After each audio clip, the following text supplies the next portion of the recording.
Hello. This morning I was reading an old book from 1778, William Beckford, who travelled the Grand Tour from England down to the classical world.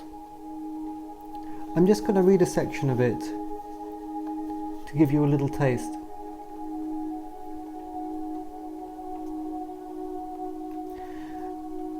Advancing beneath a little eminence, partly rock, partly wall, we discovered the principal bath filled with a blue reeking water, whose very steam is sufficient to seethe one without further assistance.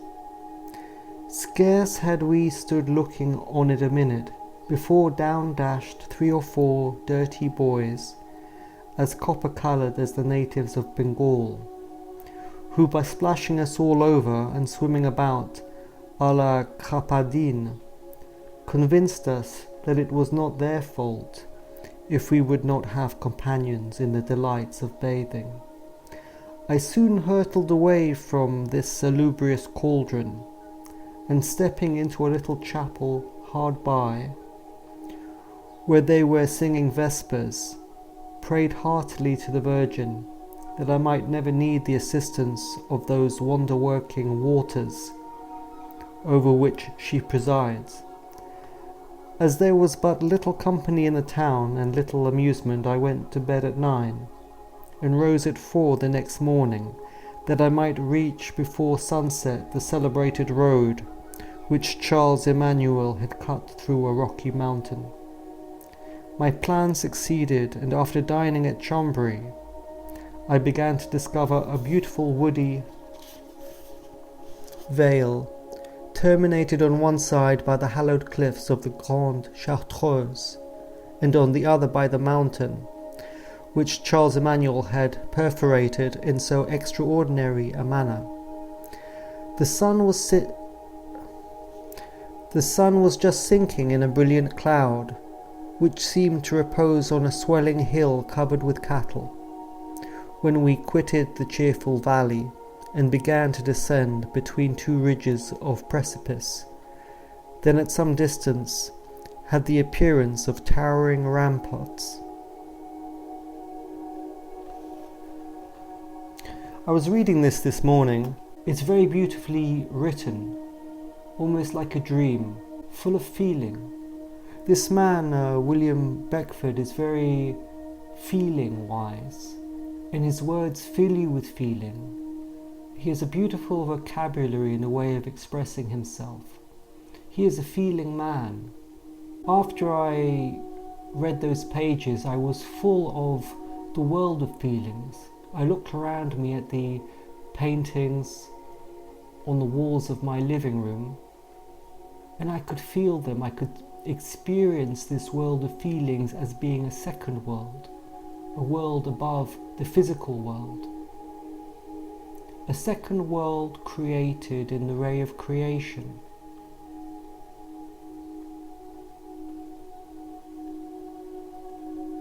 What's interesting is that if I talk about the 3 centers, it's quite easy to talk about the physical center, observing yourself as you walk, for instance. But when I talk about the feeling center, it is more difficult. Where are feelings? The physical world is here, isn't it? The rocks and the cars and the road, but where is the physical world? I end up talking about painting or about playing a musical instrument, which is also physical. But if you paint the colours of a sunrise, there are feelings there, but I have to refer to the physical plane. Do you see? Perhaps there is a world of feelings, literally a different world, a non-physical world. And I think people in the past, in Europe, they could feel it. they could feel a second world, and for them it was real, because their world was full of feelings. They had poetry, they had imagery, they had a second world that existed on top of the physical world, and for them they considered it to be real. I think if human beings are to continue, then they will have to find it again. And how do you find it? Well, you find it by your careful selection of books. This book, Dreams, Waking Thoughts and Incidents by William Beckford, is full of feelings, full of a man who is attempting to express higher feelings. The large ray of creation within which we live has created a physical world that we inhabit, and that our consciousness is quite happy to understand the physical world. There's not much disagreement about it amongst human beings. But the world of feelings is different. Our culture at the moment seems to have deteriorated in its contact with feelings. They are dismissed.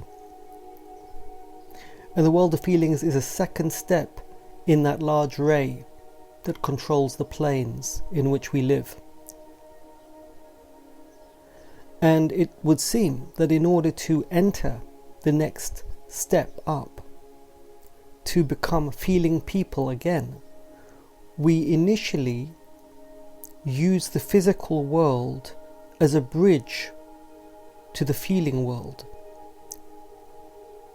When we develop our feelings through painting, we once again use the physical world with which to express and learn about feelings.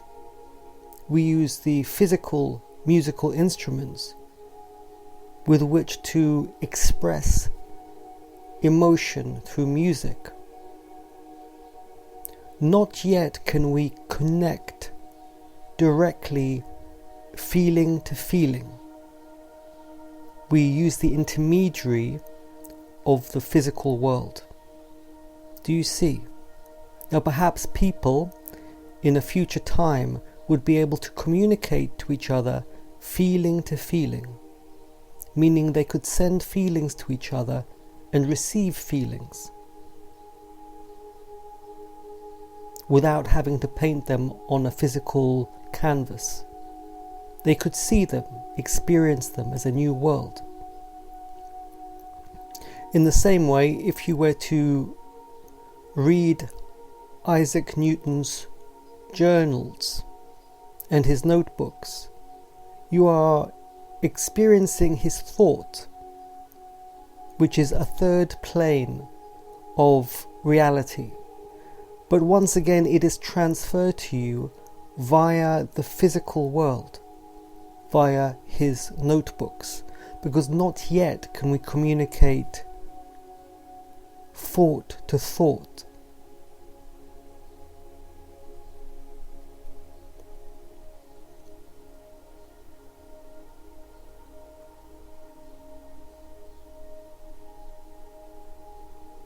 Our thoughts relate to the physical world. Our thoughts about medicine, about bridges, about geography. They are not in the plane of thoughts. Once again, we're using an intermediary of the physical world. Now, what I'm saying, it's quite large. I hope you can understand what I'm saying. It also dawns on me to look again at our relationships and what we're really doing. Because clearly we do communicate in some way our feelings together, although that is not recognized. If I talk to somebody, there is a transmission of feelings in amongst the words. How is that described in our society? We don't talk about the transmission of feelings. You might say that things are non-verbal, non-physical,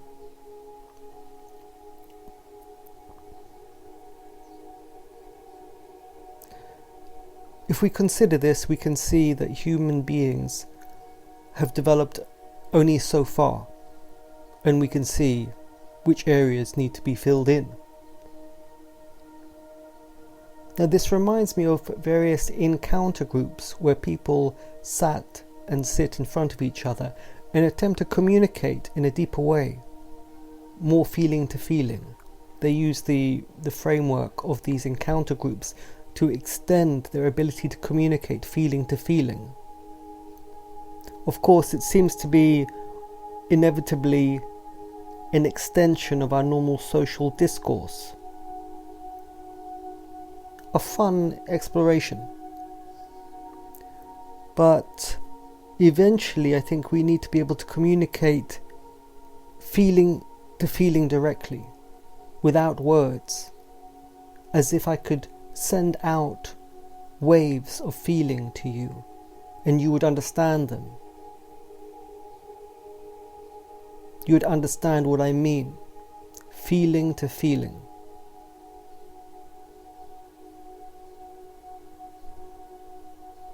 And in fact, if you were ever lucky enough to meet an adept yogi who can transmit to you a state of consciousness, that is what they do. That is what they do. Their states of consciousness, states of self-realization that they transmit are something like a transmission of the mental plane on the third stop of that ray of creation. From the third plane, a direct communication. So if we take yet another step back, we see that what we call self-realization and spirituality is simply a type of development in a higher plane. We would consider it on earth, amongst ourselves in our society. We consider it to be the final frontier. But perhaps it is just another step, a very large step.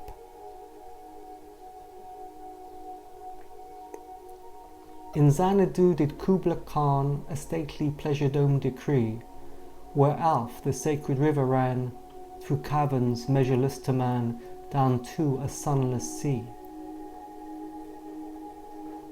It's beautiful, isn't it?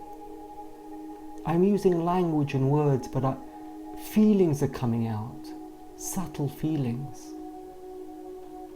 There are colours in the world, if we talk about colours, a landscape to express feelings. It is not just red, blue and green. There are subtle colours.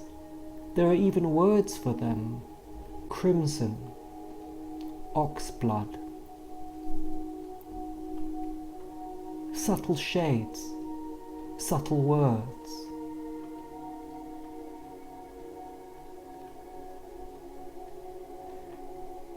If we take an interest in these things, then they become real and we start to emanate those feelings. If we read subtle books with subtle words from people